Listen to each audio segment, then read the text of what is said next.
All right, welcome to The Explainer. Today, we're tearing into the exact data behind 5 specific purchases that are quietly, and I mean very quietly, converting decades of disciplined saving into a decade of deep financial stress for retirees all across America. So let's just dive right in. We aren't just going to talk about the purchases themselves today, but the underlying psychological architecture that makes them feel so absolutely unavoidable in the moment.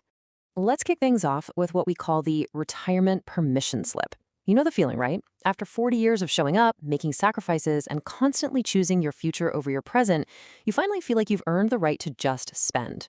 And hey, that voice isn't wrong. The permission is very real. But notice that highlighted text there? Nobody reads the fine print on the back. And that fine print? Well, it's a long list of massive, hidden obligations that will turn your newfound freedom into a calendar full of exhausting maintenance appointments. Which brings us to a massive psychological trap that financial planners call sunk cost acceleration. It works like this. Once you commit a huge chunk of capital to something, you instantly create this incredibly powerful psychological obligation to actually use it. You start planning trips or activities out of sheer duty rather than, actual desire. It's basically the exact opposite of the freedom you thought you were buying in the first place.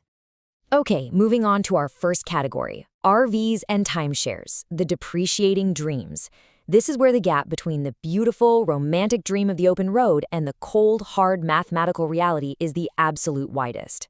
$537. I want you to really think about that number for a second, because that is the shocking, actual per-night cost of owning a Class C motorhome for the median American owner. No joke. You could honestly stay to Four Seasons, order room service, and still come out ahead in most cities. But how in the world do we get to a number that astronomically high?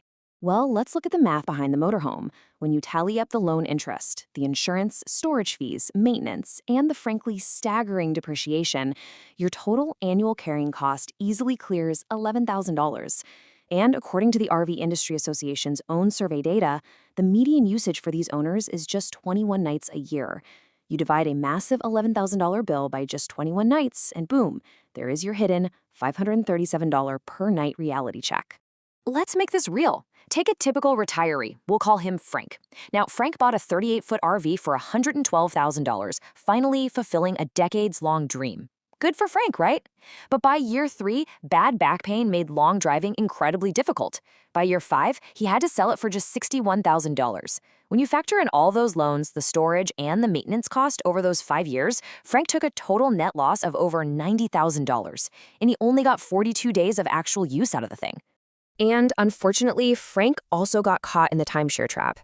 The data here is just alarming. In 2024, while general inflation hovered around a fairly normal 3%, timeshare maintenance fees spiked by 17.5%, hitting an average of $1,480 a year. These fees just keep compounding year after year, and the worst part is they never stop. Even after you've paid off the initial purchase completely, you are still on the hook. So frankly, it is no wonder at all that a university study found 85% of timeshare buyers completely regret their purchase.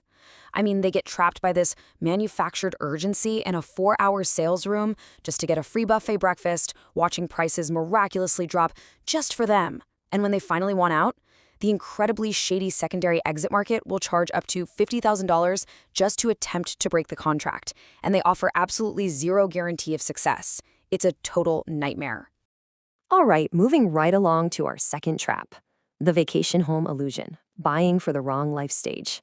Now, moving away from those purely commercial traps, a second home feels different because the asset is actually real. But don't be fooled. The illusion can be just as costly. Let's do a quick reality check.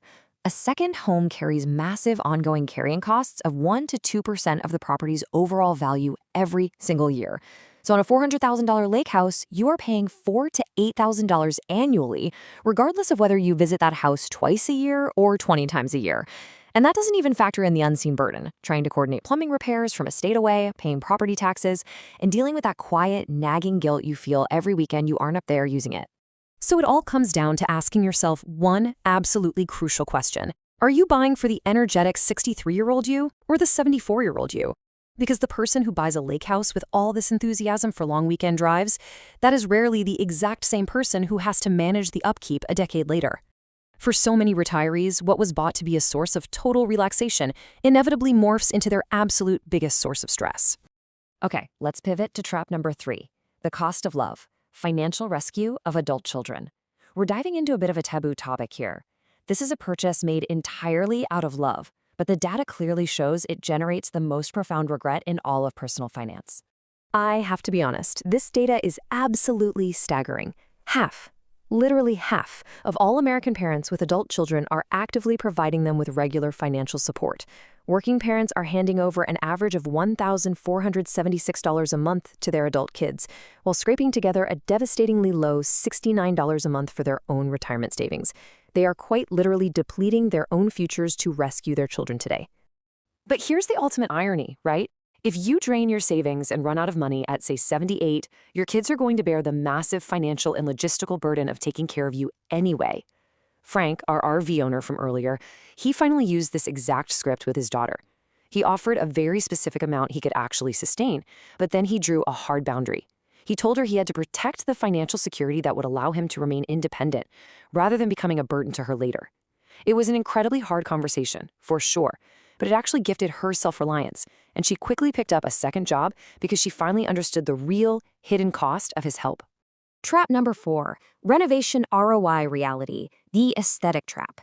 These are so incredibly dangerous precisely because they don't feel like a luxury. They just feel like responsible, solid homeownership. But late in life, they can become a terrible aesthetic trap. You are probably going to be shocked when you see these return on investment numbers. A lavish $85,000 major kitchen gut job. It only returns about 38 cents on the dollar when you actually go to sell. Meanwhile, totally unglamorous exterior projects like popping in a steel entry door that will impress absolutely zero of your dinner guests, those routinely return more than double their original cost. The fundamental issue here is your time horizon. Look, a massive kitchen gut job makes total sense in your 40s when you're going to live there for another 20 years. But in your late 60s, a single health event might force a move within 5 years.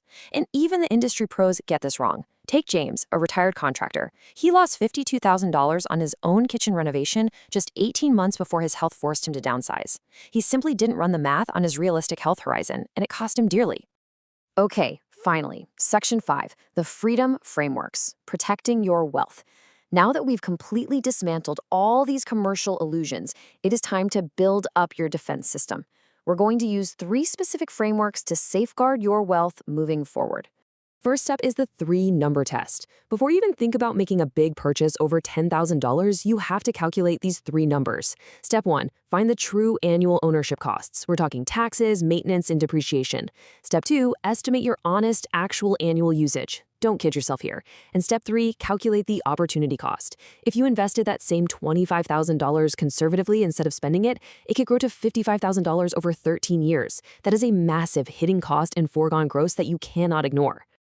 Next, you've got to implement some strict pre-purchase protocols. First, rent before you buy. Period. Rent an RV for 2 full weeks, or lease a lake house for 2 full summers before you ever consider actually buying one. Second, use the 90-day rule. When you want something, write down the purchase, seal it in an envelope, and force yourself to wait 90 days. This completely deflates any manufactured urgency. And finally, for renovations, apply the aging in place test. Only pull the trigger if the project actively aids your future mobility or permanently reduces your home's maintenance burden. I want to leave you with one provocative final thought to chew on. Ask yourself this exact question every single time that urge to splurge hits you. Does your next big purchase buy you a tangible asset that genuinely supports your life? Or does it cost you the ultimate retirement currency, your freedom and your optionality?